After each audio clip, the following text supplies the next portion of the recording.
ಹಾಗೆ ಅದನ್ನೇ ಹೇಳ್ತೇನೆ. ಹೇಳು. ಆದ್ರೆ ಬಾಲ್ಯದಿಂದಲೂ ಅವನನ್ನ ಕಂಡು ಬೆಳೆದವ ನಾನು. ಈಗ ಸಾಮಾನ್ಯವಾದಂತಹ ಒಂದು ಕೋಗಿಲೆ, ಆ ಕೋಗಿಲೆಗೆ ತನ್ನತನ ಗೊತ್ತಾಗುವುದು ಯಾವಾಗ? ಅದೇ ತಾಯಿ ಕೋಗಿಲೆ ಕೂಗಿದಾಗ ಇದು ನನ್ನ ಕುಲ ಅಂತ ಗೊತ್ತಾಗುವುದು. ಅದೇ ರೀತಿಯಾಗಿ ಬಾಲ್ಯದಿಂದಲೂ ನಮ್ಮ ತಾಯಿಯ ಹಾಲುಣಿಸುವಾಗಲೂ ಕೇಳಿದಂತಹ ಕಥೆಗಳು ಇನ್ನೂ ನನಗೆ ಮನಸ್ಸಿನಲ್ಲಿ ಹಾಗೆ ಉಳಿದಿದೆ. ಅಂತಹ ರಾಮನ ಲೀಲೆಯನ್ನು ಕೇಳಿ ಬದುಕಿದಂತಹ ನನ್ನಲ್ಲಿ ಇಂತಹ ಪ್ರಶ್ನೆಗಳನ್ನ ನೀನು ಕೇಳುವುದು?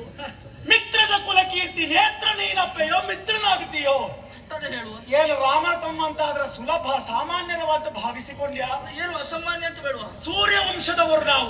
ಕೊಟ್ಟ ಮಾತನ್ನ ಎಂದಿಗೂ ತಪ್ಪಲಾರೆವು, ತಪ್ಪು ದಾರಿಯಲ್ಲಿ ಎಂದಿಗೂ ಕಾಲಿರಿಸಲಾರೆವು, ರಾಮನ ನೇಮವನ್ನ ಬಿಟ್ಟು ನಡೆಯಲಾರೆವು. ಸೂರ್ಯವಂಶದ ಕೀರ್ತಿಯನ್ನ ಬೆಳಗುವತ್ತ ನಮ್ಮ ಪ್ರಾಣವನ್ನು ಕೊಡುವಷ್ಟು ಸಿದ್ಧರಾಗಿ ನಿಂತವರು ನಾವಿದ್ದೇವೆ, ನೆನಪಿಟ್ಕೋ. ಇನ್ನು ಶತ್ರುಘ್ನ, ನನ್ನ ವೈಯಕ್ತಿಕ ವಿಷಯದಲ್ಲಿ ನಿನಗೆ ಹೇಳ್ಬೇಕಾ? ನಿನ್ನೆದುರುಗಡೆ ನಿಂತವ ಹಾಗೆ ಸಾಮಾನ್ಯ ಶತ್ರುಘ್ನ ಎನ್ನುವುದಾಗಿ ಖಂಡಿತ ಭಾವಿಸಿಕೊಳ್ಳಬೇಡ. ಅವನೇಶರು ಈಗಾಗಲೇ ಬಹಳ ಹಿಂದಿನ ಕತೆ ಎಲ್ಲ ಬೇಡ, ಈಗ ಅಶ್ವಮೇಧದ್ದೇ ನಿನ್ ಕತೆ ಹೇಳ್ಬೇಕು ಅಂತ ಆದ್ರೆ ಹತ್ತಿರದ ಕತೆ. ಹತ್ತಿರದ ಕತೆ ನಿನ್ಗೆ ಹೇಳು. ಬಹಳ ದೂರದ ಕತೆ ಹೇಳಿದ್ರೆ ಮತ್ತೆ ನಿಂಗೆ ಆಲೋಚನೆ ಮಾಡ್ಲಿಕ್ಕೆ ಇನ್ನು 2 ದಿವಸ ಬೇಕಾಗ್ತದೆ. ನೋಡು ಈ ಅಶ್ವಮೇಧದಲ್ಲಿಯೇ ಬಂದಂತಹ ವೀರಾದಿ ವೀರರು ಹಲವಷ್ಟು. ಆ ವೀರಾದಿ ವೀರರ ಮಂಡೆಯನ್ನು ಮೆಟ್ಟಿ ಶತ್ರುಗಳಿಗೆ ವಿಘ್ನಪ್ರಾಯರಾಗಿ ನಿಂತವ ಈ ಶತ್ರುಘ್ನ. ಇನ್ನು ಅವರ ಹೆಸರು ಹೇಳುವುದು ಎಂತದ್ದ ಬಿಡು, ಪ್ರಪಂಚ ಮುಖಕ್ಕೆ ತಿಳಿದಂತಹ ಹೆಸರು. ಆ ಲವಣಾಸುರ ಮೆರೆಯುತ್ತಾ ಇದ್ದವ. ಅಂತಹ ಲವಣಾಸುರನ್ನ ಕೊಲ್ಲುವುದಕ್ಕೆ ಮುಂದಾಗಿ ಹೋದವ ಇದೇ ಶತ್ರುಘ್ನ. ಕೇವಲ ಶತ್ರುಗಳಿಗೆ ವಿಘ್ನ ಮಾತ್ರ ಅಲ್ಲ, ಆ ಲವಣಾಸುರನನ್ನ ಕೊಂದ ಕಾರಣಕ್ಕಾಗಿ ಲವಣಾರಿ ಎನ್ನುವಂತಹ ಬಿರುದನ್ನು ಪಡೆದುಕೊಂಡವ ನಾನಿದ್ದೇನೆ.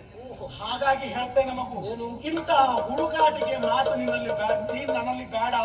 ಹಾಗಾಗಿ ತುರಗವನ್ನ ಬಿಡುವುದರೊಟ್ಟಿಗೆ ತಪ್ಪೆನ್ನುವುದಾಗಿ ಒಪ್ಪಿಕೊಂಡ್ರೆ ರಾಮನ ಕರುಣೆ ನಿನ್ನ ಮೇಲೆ ಇರ್ತದೆ. ಈ ಲವಣಾರಿಯ ಮುಂದೆ ನಿನ್ನ ಅದಟ್ಟು ಬೇಡ. ನೀನಾಡಿದ ಮಾತನ್ನ ಕೇಳಿದಾಗ ಸಂತೋಷವಾದದ್ದು ಸತ್ಯ. ಯಾಕೆ ನಿನ್ನ ಅನುಭವಕ್ಕೆ ನಾನು ತಲೆಬಾಗುತ್ತೇನೆ. ಹೇಳಿದೆಯಲ್ಲ ರಾಮನ ವಿಷಯಕವಾಗಿ, ಹಾಗಾಗಿ ಅವನ ಆದರ್ಶವನ್ನು ಮುಂದುವರಿಸಿಕೊಂಡು ಹೋಗ್ತೀಯಂತಾದ್ರೆ ಅದಕ್ಕೆ ನಾನು ತಲೆಬಾಗ್ತೇನೆ.